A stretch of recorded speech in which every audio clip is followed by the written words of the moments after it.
Bismillahirrahmanirrahim. My name is Mohammad Yasin, Edwards College Peshawar, Pakistan. Dear students, अभी हम implementation करेंगे. अभी तक हम जितने भी रूल्स डेरिवेटिव के पढ़ चुके हैं कि कांस्टेंट का डेरिवेटिव हमारे पास 0, वेरिएबल का 1, तो कुछ समरी सी करते हैं. फॉर एग्ज़ाम्पल, अगर हमारे पास कहा जाता है डेरिवेटिव फाइंड करें और हमें गिवन है 2, तो हमारे पास कांस्टेंट है, तो कांस्टेंट फंक्शन का डेरिवेटिव हमारे पास होगा 0, सिंगल कांस्टेंट. सिमिलरली अगर हमारे पास आ जाते हैं x और आपसे कहते हैं इसका डेरिवेटिव फाइंड करें, तो इसका डेरिवेटिव हमारे पास होगा 1 यूनिटी. अगर हमारे पास आ जाता है कांस्टेंट भी आ गया है और हमारे पास अगर वेरिएबल भी आ गया है, तो इस सूरत में हमारे पास जो फंक्शन का डेरिवेटिव होगा वो हमारे पास होगा कांस्टेंट 2. और अगर हमारे पास फॉर एग्ज़ाम्पल अगर फंक्शन आ जाता है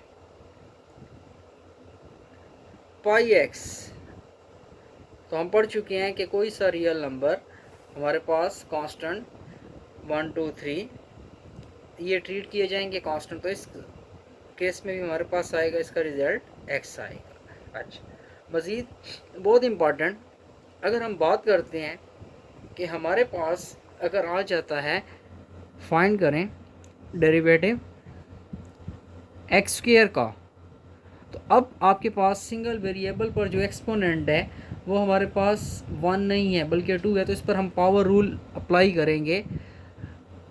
हमने पढ़ा था कि जो पावर रूल है, पावर रूल क्या था कि अगर आपके पास फंक्शन x की पावर n आए तो पावर रूल, पावर को शुरू में लिखेंगे, फंक्शन लिखकर पावर में से एक कम करेंगे. तो हमारे पास एक्स स्क्वायर है, तो यहाँ पर n को 2 से रिप्लेस कर दें तो हमारे पास आएगा 2x2 और इसमें से आप एक माइनस कर लेंगे, तो हमारे पास जो रिज़ल्ट आएगा वो 2x आएगा. तो एक्स स्क्वायर का जो डेरिवेटिव होगा वो हमारे पास 2x होगा. तो फिज़िकली अगर हम देखें तो एरिया को जब आप डिफरेंशिएट करते हैं तो आपको लेंथ मिलती है.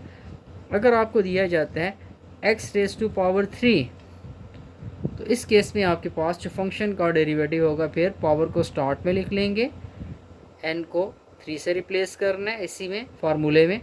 3 में से जब आप -1 करेंगे तो आफ्टर सिंप्लीफिकेशन हमारे पास रिजल्ट आएगा 3x².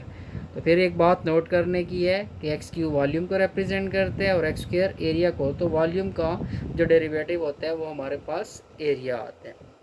अच्छा, अब हमारे पास अगर एक फंक्शन पावर नेचुरल नंबर नहीं आ रहा, फॉर एग्ज़ाम्पल x⁻² आता है, तो इस फंक्शन का डेरिवेटिव वही रूल है, n को रिप्लेस करेंगे 1/2 से, इसी फार्मूला में n को 1/2 से, फिर फंक्शन लिखकर उसकी पावर में से एक वैल्यू उसको कम करेंगे.